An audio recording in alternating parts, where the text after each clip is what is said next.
Le départ de la première étape du deuxième tour a été retardé de quelques minutes à cause de l'arrivée tardive de l'équipe nationale du Burkina Faso.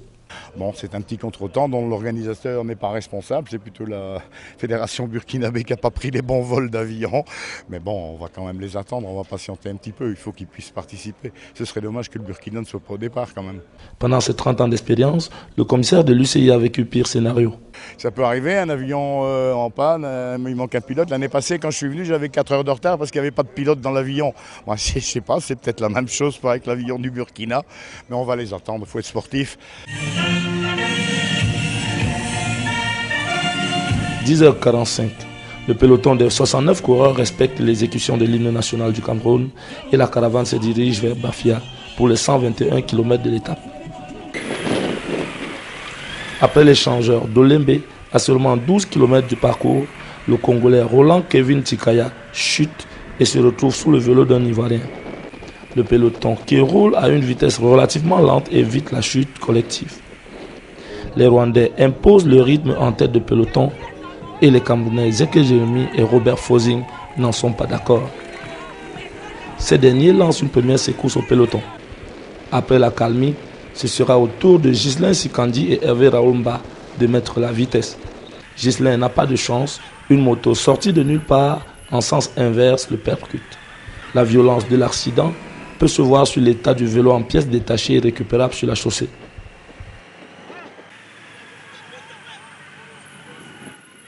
À 3 km plus loin, le peloton s'arrête complètement. Les cyclistes veulent savoir l'état de santé de leurs camarades. Donc les coureurs se sont arrêtés, il n'y a pas eu de grosse discussion. Il y en a qui sont venus me trouver en disant écoute, on a un petit problème parce que l'écart entre les voitures ouvreuses devant le peloton et là, les motos de gendarmerie et le peloton, l'écart est trop grand. Ce qui fait que voilà ce qui se passe. Les automobilistes ou les motos qui viennent en sens inverse s'arrêtent. Et puis bon, elles doivent attendre quelques secondes. Elles redémarrent. C'est un risque pour nous. Donc on a discuté avec la gendarmerie, on a resserré le dispositif et on a donné un nouveau départ tout à fait normalement. C'est une neutralisation de course. C'est pas exceptionnel, ça peut arriver, ça arrive, je ne vais pas dire régulièrement, mais ça arrive quand même de temps en temps. Justement, c'est la question qu'on voulait poser, cette solidarité-là entre cyclistes, entre pédaleurs, est-ce qu'on l'a déjà vécu dans certains événements? Oui, bien sûr, absolument.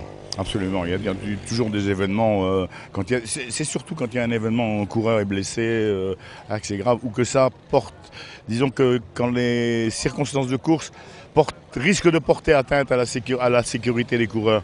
Bon, à ce moment-là, je crois que c'est pas un syndicat, mais les coureurs se retrouvent facilement ensemble à dire bon, attention, nous on est en danger sur la route, on demande à ce que les bonnes mesures soient prises.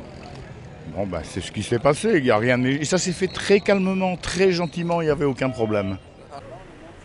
Ce fait de course inédit explique la solidarité de ces pédaleurs qui acceptent de repartir à nouveau comme à un nouveau départ et cette fois-là en trombe. Attaque et contre-attaque se multiplient. Une échappée de 4 cyclistes prend 35 secondes au peloton.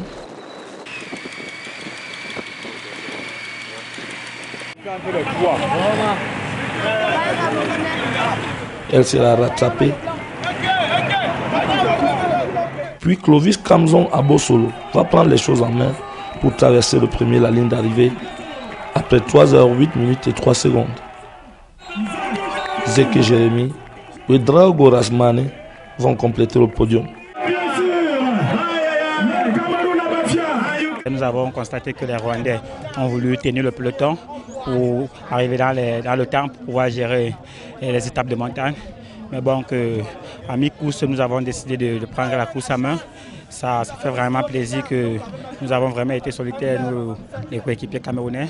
Nous avons décidé de penser à l'offensif et voilà, à la fin de l'étape, nous avons pu nous détacher. Et voilà, c'est une super victoire pour le Cameroun.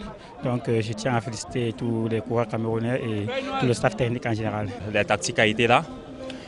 Clovis est parti à moins 8 km de l'arrivée. À moins 5, je suis aussi parti. Yves vient comme 4e derrière au sprint avec Rasmani.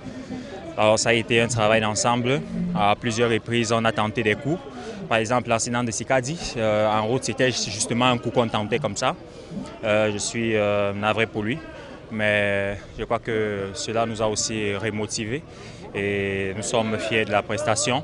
Mais ce n'est que le début. Il faudrait qu'on se galvanise encore plus, qu'on se fasse encore plus confiance et je crois que dans les jours à venir, le public camerounais qui est déjà fier comme ça le sera encore plus. Les Camerounais ont travaillé en synergie. C'est-à-dire toutes les trois équipes ont fait du 1 pour tous et du tous pour 1. Une moto qui venait en sens inverse l'a ramassé en plein fouet dans le peloton. Il a même perdu connaissance, heureusement avec le concours de nos grands médecins. Et l'ont relevé et il est sur le point d'arriver. Il roule sur le vélo de secours avec les chaussures ordinaires qui ne suivent même pas ce pied. C'est un miracle de vous voir traverser la ligne d'arrivée. La petite reine, c'est ça, puisque moi vraiment en tant que coureur camerounais, soldat aussi, je vais dire, je me suis donné à fond pour pouvoir arriver ici à Bafia. Vraiment, malgré ma chute, que je ne pouvais pas imaginer que je pourrais encore monter sur ces vélos. Étant donné que même mon vélo était cassé, donc ça c'était un vélo de secours. Pour moi, c'était que je puisse arriver ici à Bafia et qu'à soit ce que j'avais comme blessure, fracture, tout. Donc, mon esprit était que devant. C'était une attaque que nous avons posée et nous sommes deux devant. Et lui, il était vigilant. Vraiment, je remercie le bon Dieu que vraiment ça n'avait pas aussi pris. Puisque vraiment, il pouvait être aussi très loin au cas que moi. Donc vraiment, c'est que je m'encourage moi-même du fait que je suis arrivé ici à Bafia. Vous terminez la course avec des chaussures ordinaires. Des chaussures ordinaires que... Qui vous les a prêtées? En fait, c'est mon mécanicien.